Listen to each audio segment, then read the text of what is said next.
Welcome to the Get Real Podcast, your high-octane boost of full-on reality therapy for personal, business, and investing success with your host, Ron Phillips, because somebody's got to tell it like it is. Hey, everybody. Welcome back to the Get Real Podcast.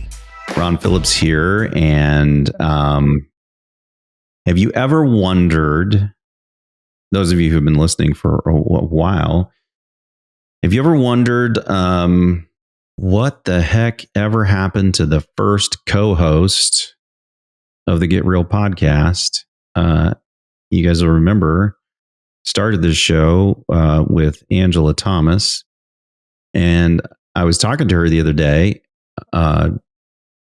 We were just chatting about business and life, and I thought everybody would love to know what the heck is going on with you. It was really, really good conversation and some awesome insights about what she's doing right now that will pertain to you and your business and your life. And so with me today is the Angela Thomas. Welcome to the show, Angela. Hey, thanks, Ron. It's great to be on here again. I miss it. I mean, what people may not remember is that Angela and I worked together at RP Capital for like a long time, like over a decade. Over a decade? Yep. A little over a decade. I think Angela did pretty much everything there is to do in the business. She knew everything about it. She ran it, including marketing. And Angela fell in love with marketing. And back in the day, marketing was way different. Angela, I mean, we used to do these really expensive, extravagant mailers into live events and would bribe people to come with meals. It was so expensive. You remember dinner, that? iPods from China. Just kidding. Sorry. That's a funny memory. But oh my gosh. People really loved those iPods back in the day. Just so you guys know, if you're going to picture the original iPod, which was the tiny little thing with the one button.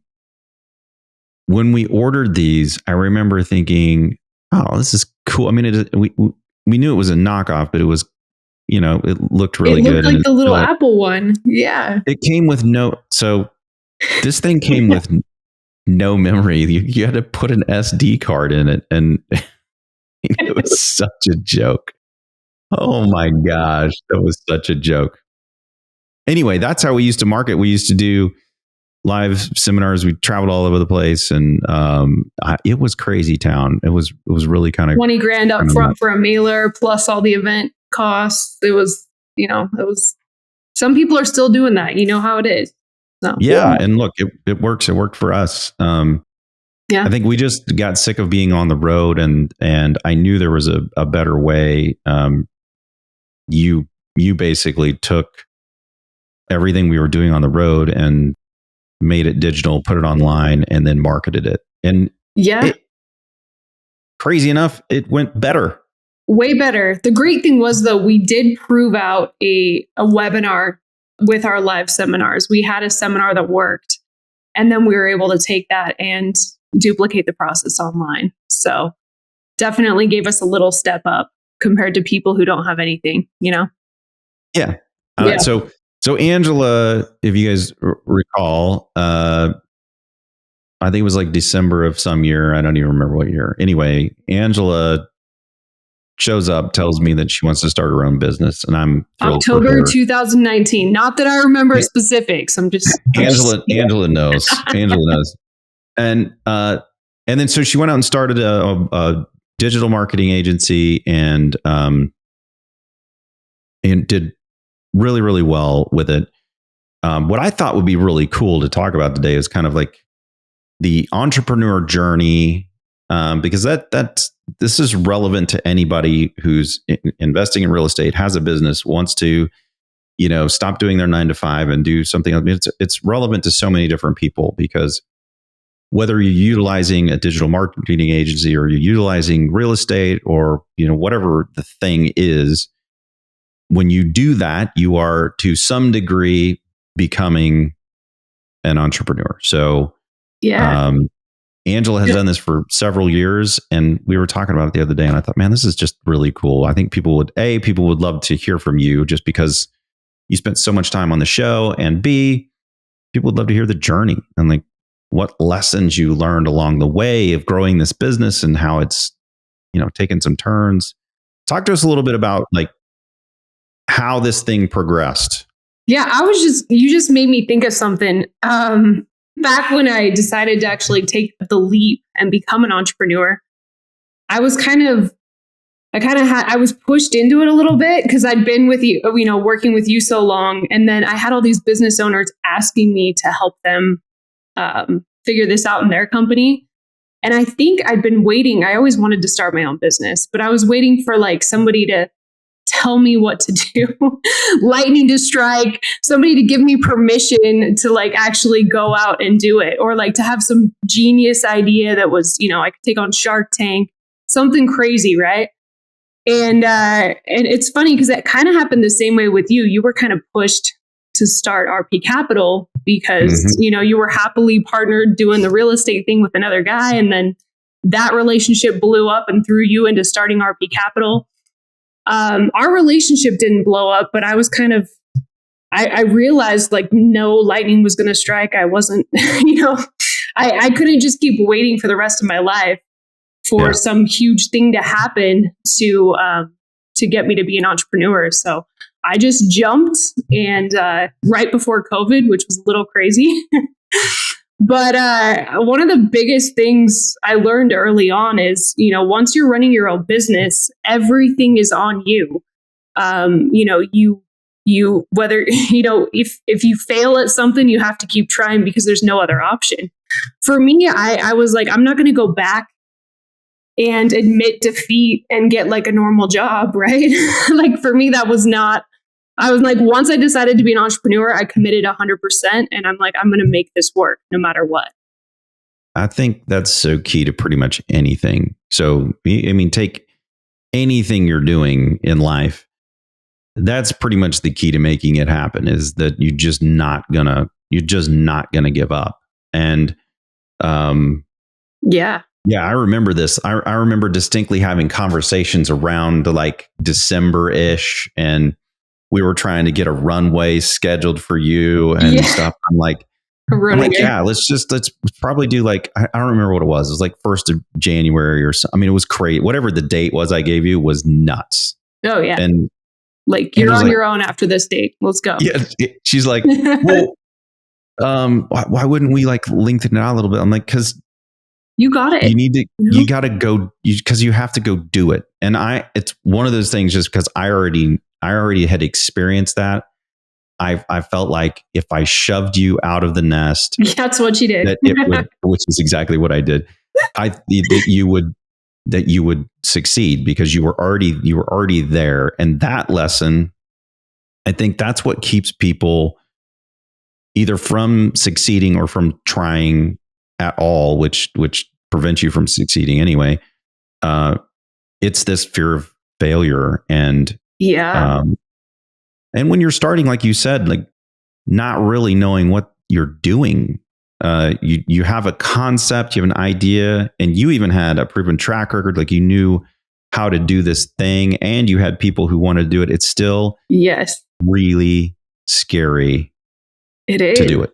When you realize everything is all on you like that, there's something very comforting about having anyone else in the business with you, a partner, anything, a mentor, right? That's why so many people join these groups and everything.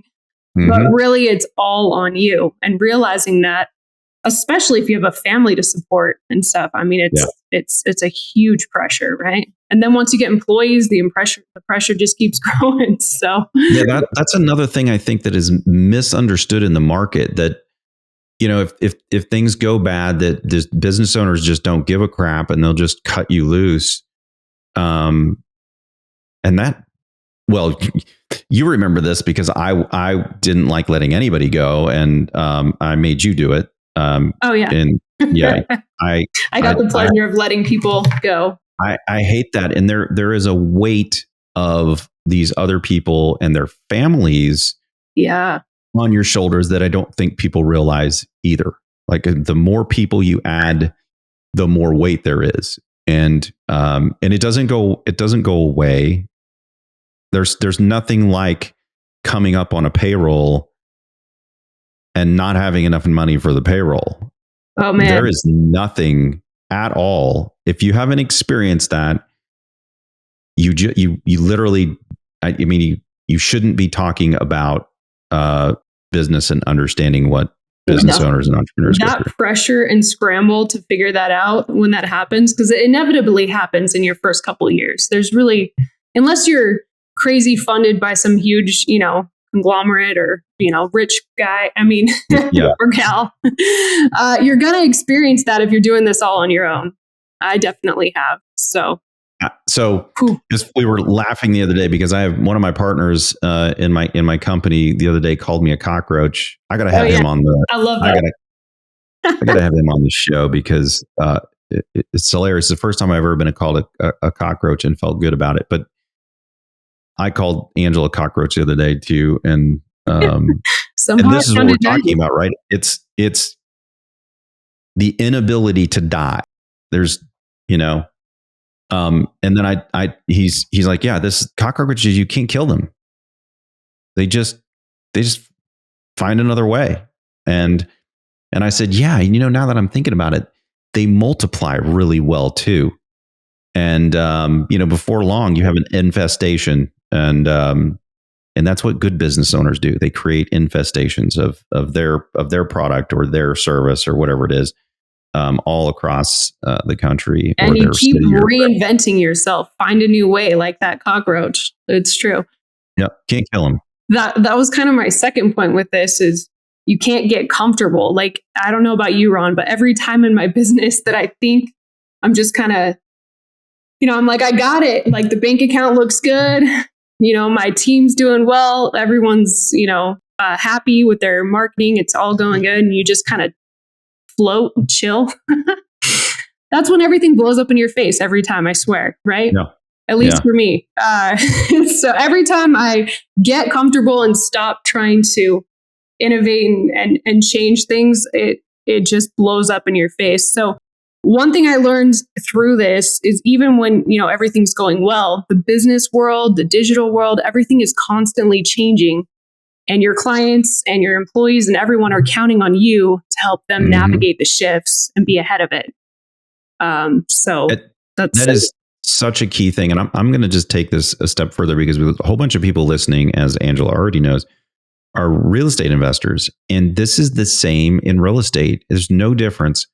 About the time that you think your portfolio is fine and you can take your hands off of the wheel and not check your bank statement and not check your statements from your property management company, or throw any number of things in, right? If you're a short-term rental person and you think there's nothing to worry about, well, just wait, because the city's going to change something on you. And there's all of these things that you have to concern yourself with. It's not as in depth, I guess, or interactive as what Angela is referring to, but it's there. Like, it's a small business that you're running. You have a manager in place, and that manager has to be managed as well. Just like Angela was talking about, everything is constantly changing. The world is moving, and you have to move along with it. That's such a great point. So true. So it's just the way everything is. Reminds me of one of the books that I love, which is The Compound Effect. Yeah. It's always working. It's either working for you or it's working against you. And the cool thing is you get to choose. You do. Right? Is it working for you or is it working against you? And the way you choose is to keep moving, staying ahead of it, going forward in the direction that you're trying to go in your business. Yeah. Yep. And in life, fitness, everything. That's just a constant rule, right? It really is. Okay, so let's talk through a little bit of the journey, because you started out marketing one way, and I was your first client. Yep. Which still makes me feel super happy. But you've made several different shifts in your business. Yeah, I've had to. You have to. So yeah, really, I started the business, like I mentioned, in 2019, and the first couple of years were COVID. So it was, even though I had those businesses that wanted to work with me, I was really fortunate to kind of have, clients lined up when I started. That was great. But it got crazy with COVID. I mean, people were constantly, changing their business, deciding to stop their marketing, reevaluating their budget. Everyone was freaking out. So it left me in a position where I was more reactive to what was going on. And I ended up, having to take on a ton of clients that I didn't necessarily feel good about working with. And their businesses were interesting. And I kind of had a bad feeling about some of them right up front. But I was like, it was a little bit of a crazy time. So definitely didn't have the standards I should have back then, as far as who I work with. But since then, I mean, it was really those first 2 years, which are the craziest 2 years anyway. Like when you're starting a business, your first 2 years are just kind of a roller coaster, right? Yeah, I mean, most businesses don't last a year. Exactly. So exactly. getting past the 2-year mark is a big hurdle. Yeah.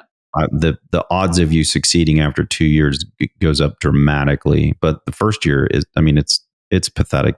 I forget what the stat is, but it's horrible.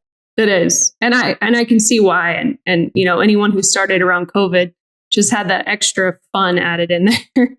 It really wanted a challenge. Good. Yeah. So since then, I've really been fortunate to be able to shift to really, work with larger clients that have businesses and morals that align with mine. That I'm proud to be working with, that I actually want to promote their products and feel good about what they're doing and who they're helping. Currently, I'm partnering with an awesome insurance company, and we built out a marketing software called WizDrip. And the mission of that is to help already somewhat successful insurance agents that have their own business to sell a ton more business without having to hire their own marketing company or buy expensive leads.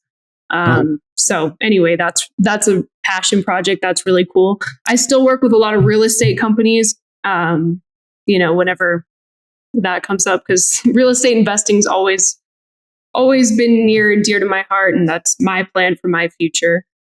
But along the way, I've changed who I work with. I'm a lot more picky. I know, Ron, I remember you talking about this. When you get to be picky about who you work with, it makes the biggest difference in your company. That and being picky about who you hire as well, of course. So, that building out your you remember distinctly. We were sitting up in my house in Draper when we kind of redid this as a company, where we went over we actually discovered our core values and the purpose and actually built a culture. And, I think we had done a reasonably good job of doing that anyway, but it hadn't actually been codified. And I remember distinctly after that, we fired suppliers, investors. We fired a bunch of people because they didn't fit. And for a long time, I remember trying to figure out why things weren't going well with certain people. And it was very interesting that we couldn't see that before until it opened our eyes down and super clear. And then all of a sudden it was like, wait a minute. Of course this doesn't work. They clearly don't match our core values. They don't live the same culture our company does. There's no way it's going to work. Yeah. And it's really cool when you get to do that. Yeah. And it's a game changer. It makes life so much more fun.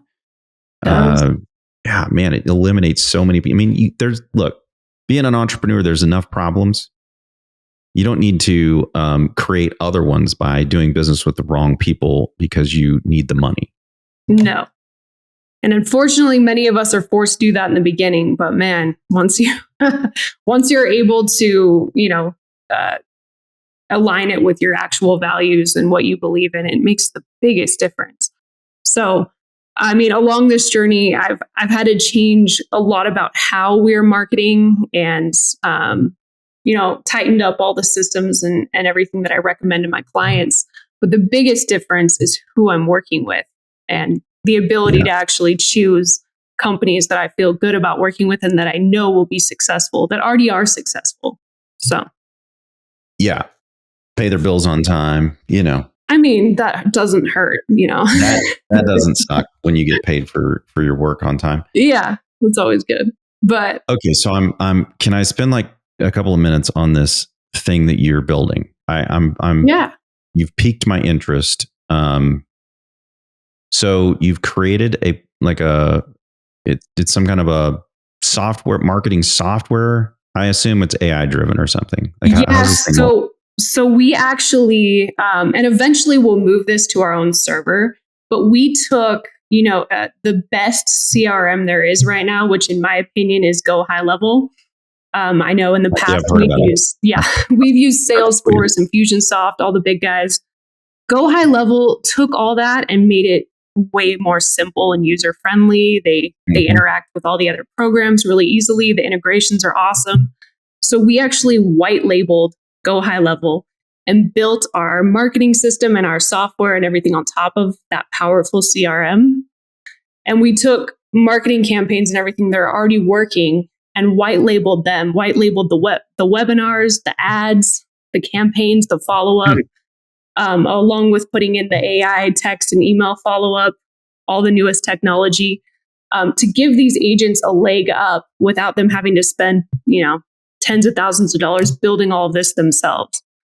So it's really cool. Yeah, because in Go High Level allowed us to white label it and then sell these sub accounts to agents for, a tiny portion of the cost they'd have if they decided to do any of this on their own. Well, it's freaking cool. I like it. It's called WizDrip. That, my friends, is how business is done right there. Find something that works and then figure out how to deliver it at a less expensive cost. And look at that. Yeah. Price controls not necessary. Angela did the price controls herself and it was all market driven. So if the government's listening, we don't need price controls on anything, really. The market determines it.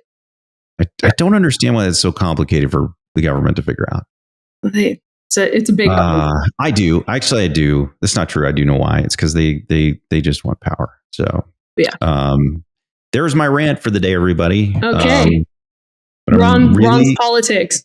I'm really sick of hearing that people want to do price controls. Especially from the people who created the price problems in the beginning.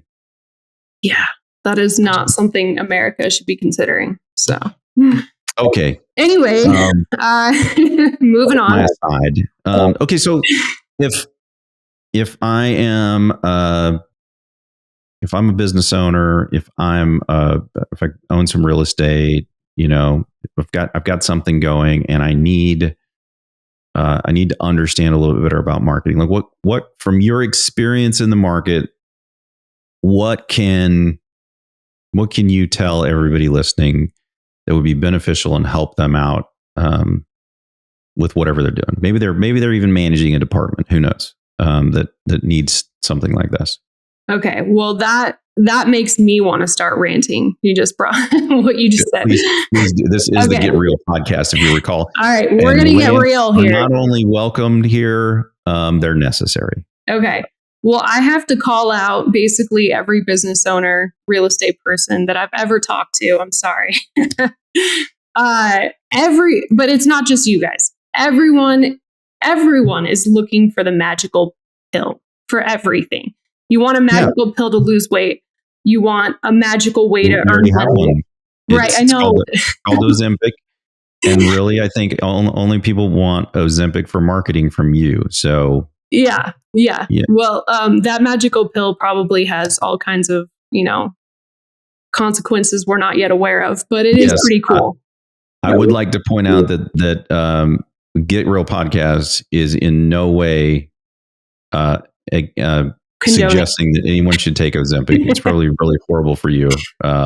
And you should definitely not do that. There's got to be things we don't know about that. But anyway, the magic pill. I mean, that's how all these guys out in Utah, pull off all their pyramid things. Everyone wants a quick way to earn money, quick way to lose weight, quick way. What I hear from business owners, they call me up and they say, Angela, my only problem in my business is, and I'm sorry for everyone that said this to me, but my only problem is I just can't get qualified leads for cheap. If I could just get qualified leads that coming into my business that wanted to talk to me, and all my problems would be solved. I'm like, okay, great. That's cool. And that's true for every other company in the entire freaking world, probably. Definitely every, right? I would be okay with that. If they were qualified leads are just knocking down your door. Yeah. They're magic pill me, Angela. Magic pill you. Okay. So I'm waiting for for the next. Get real side of this. The truth is, every freaking marketing channel out there, including mailers, Facebook, SEO, Google ads, everything. It takes a lot of effort and money to build. I'm sorry. At least up front. I'm not saying you won't turn it into a magic pill, but it's going to take you a second and probably some money, right? You reap the rewards after you put in the time and the money getting it to work. Okay, and I vaguely remember that when we started doing it. I do remember that we did have to spend money. Did we? I mean, even with our seminars, it was $20,000 up front. Oh my gosh! I can tell you right now that what we spent on the digital side was a fraction to get the same amount as we did live marketing. Amen. So, Amen. Yes. You could spend $20,000 and make, hundreds of thousands, or you could spend $20,000 and have no customers. Or we could spend, I think we spent $35,000. We really upped it one time. And then we showed up in California and half of the place was filled up with homeless people. Oh yeah. Someone brought their cart, didn't they? Yes. Yes. And so we thought we had like this room full of, people who are going to be, relatively qualified, and someone had taken the mailer and handed it out at the homeless shelter. I swear. And they all came for their free dinner. That was great. I thought we were going to bomb. I remember getting up to speak and I was like, oh my gosh, I just dropped like $45,000 on this and we're going to make no money. That seriously hurts. So anyway, I think we made money, but we did make money, but I think we were happy like when we found out we broke even, Yes, that's correct. Correct. Yeah. But on the digital side, Ron, I remember that process. Like we had a leg up because we had a seminar that worked, but it took us like 2 years really to, and I'm not saying it'll take everyone that long. We started this back when Facebook was just kind of getting started.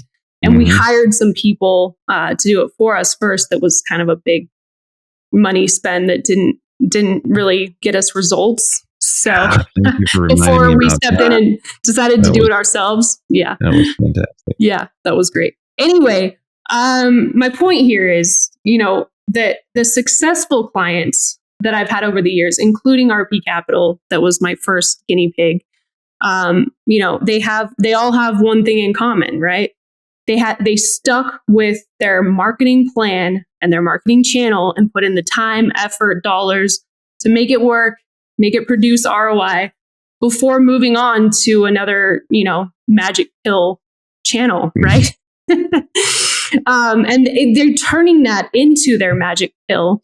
I'm sorry, I keep saying that, but once you get it working, right, then you have an idea or a pretty good idea. You can scale it because you know what your leads cost, how many people you have to talk to get a sale, all that.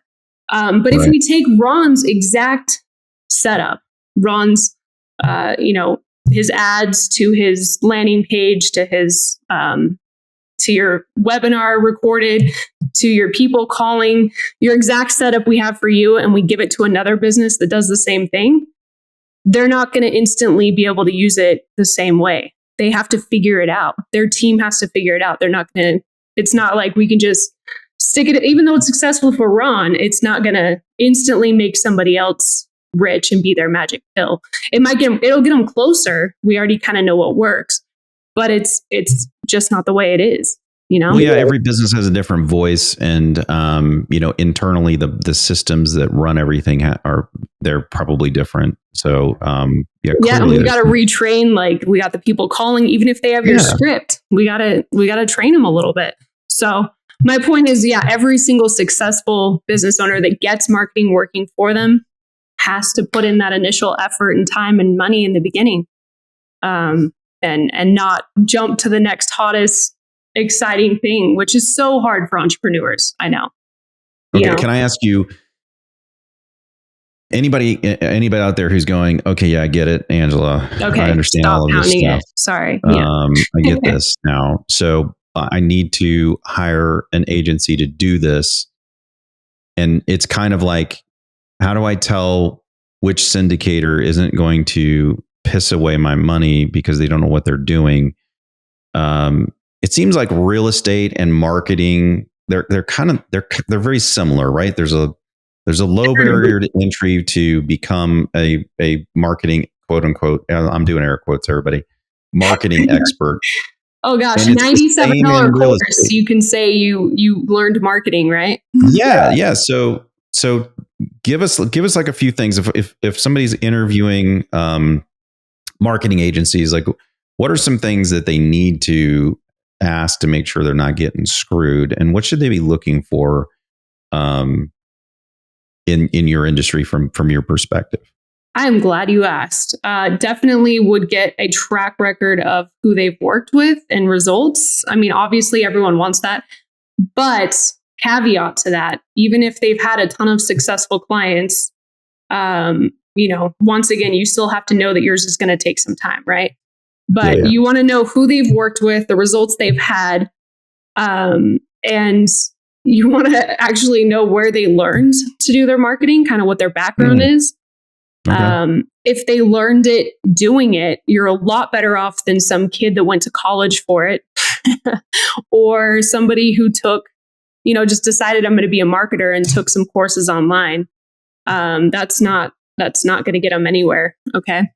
I would also watch for anyone, and I know you guys know this, but anyone who promises the world and tells you it's going to be easy or cheap. I'm sorry, it's just not going to work out.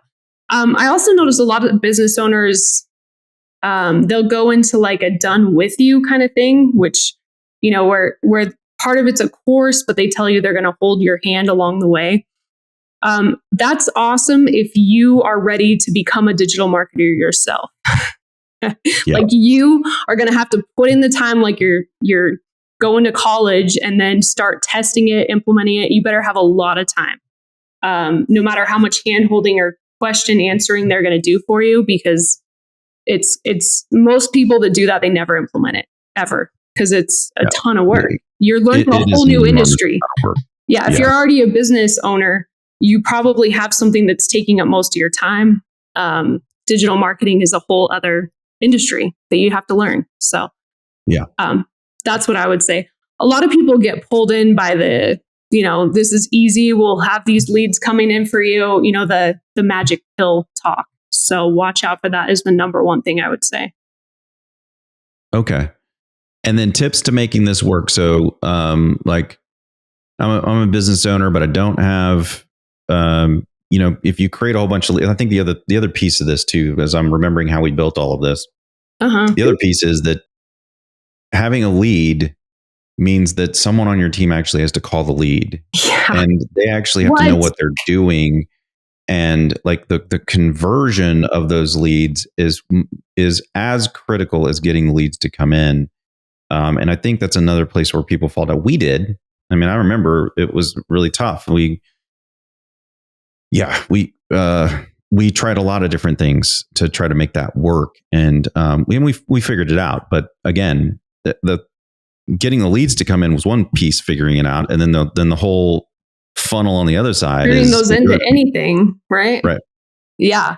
Yeah. So that's another huge thing. Obviously, business owners are always like, what's working right now?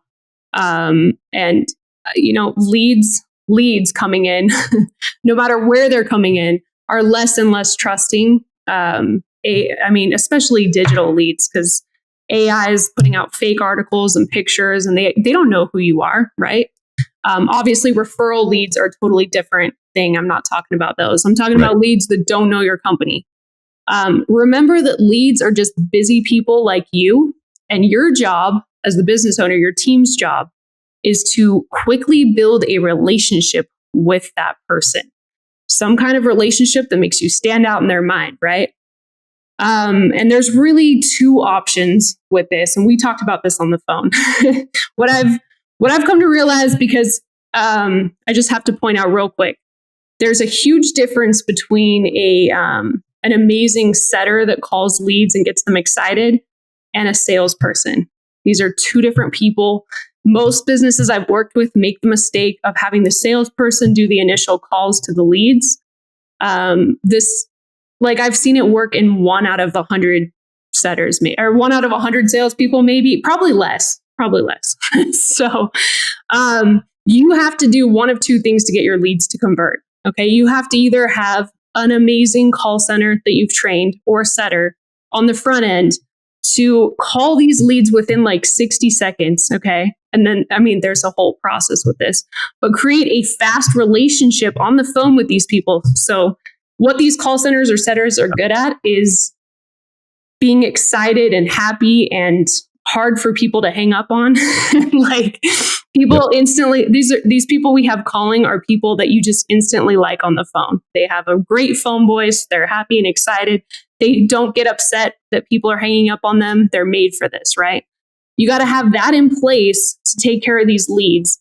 Yep. Their job is to build up the next step in your process, whether it's it's usually an appointment, or, a webinar, whatever it is, and get the prospect excited to talk to you or your salesperson because of the amazing value that they're going to get at that appointment or whatever, right?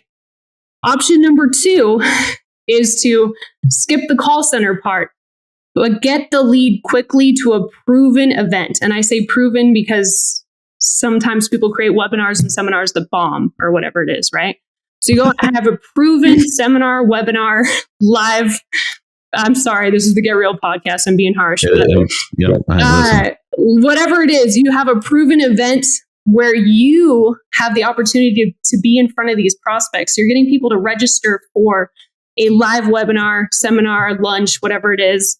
And you're sending them tons of reminders. You're still calling them, making sure they're showing up, right? Getting those butts in seats. Yep. But then you are getting them to this event where you have the opportunity to get to know them, build up trust, get them excited, tell them about all the things you do and how you're going to provide value to them. And then create some urgency to work with you and push them to that next step, right? Those are the two things that work that I know work every time. And really, if you're generating a lot of cheap Facebook leads, or Google leads tend to be more expensive, but email leads, whatever it is, you got to be sending them through one of those funnels to convert them. Yeah. It's the only way to do it. So, or both. We do both. Or both. We do both. Sales, webinar, and calling, right? So that's super valuable information for anyone. And gosh, it would be nice if more property management companies actually did something similar. But anyway, that's a complete aside. On our wish list. It just hit me. I was like, well, man, that'd be great if we had. It would better marketing. Anyway, that's neither here nor there. So Angela, that absolutely. It's amazing what you've been able to do, and how far you've come. So many different shifts you've made, and I loved, some of the just really good get real type content that you've delivered to people. Just one of the things that just sticks out to me is just you just can't give up, no matter what you're doing. if it's important to you, you can't give up. And if whatever you're doing is working, seek out somebody who understands how to do it, and shift with the market, shift with what's going on, and just you can't give up. You just can't give up. And the same thing applies to marketing. So if it's not working, something's clearly broken. You just have to not give up, and you got to shift and get it to work. Get it to you work. Need the channel to work. You just have to work the channel, right? Exactly. That was, I need to put that quote somewhere. That was genius. I like it. Yeah, trademark. Ron Phillips. So, all the marketing channels work if you work them correctly. And Angela, people, there's got to be somebody listening here who's going, "Oh my gosh, I would just prefer if Angela did this." I assume that you still do this for other people. You probably have specific types of businesses that you work with. But if somebody wanted to reach out and actually get a hold of you and say, "Hey, can you help me do this?" How do they get a hold of you? Yeah, so I would be happy to talk to them. Obviously, insurance agents with WizDrip and real estate are kind of our biggest things here. But they can go to Styyled Digital with 2 Y's, so STYYLED digital.com. You can email Angela at styleddigital.com, or you can text or call my work number, which is 801-717-1538. And love it. We can even shoot you a text back if it's an easy question. Okay. Yeah. Now, Angela won't say this, but I'm going to say it. So, no brain pickers. Okay. If you actually are looking for somebody who, I'm getting better at filtering those, though, Ron. So I got a team that's going to actually be the one talking to you. All right. I mean, if I'm just going to tell you right now, this is the Get Real show. So if you're just calling to pick her brain about how to do this, then don't. But if you actually would like some help, then reach out.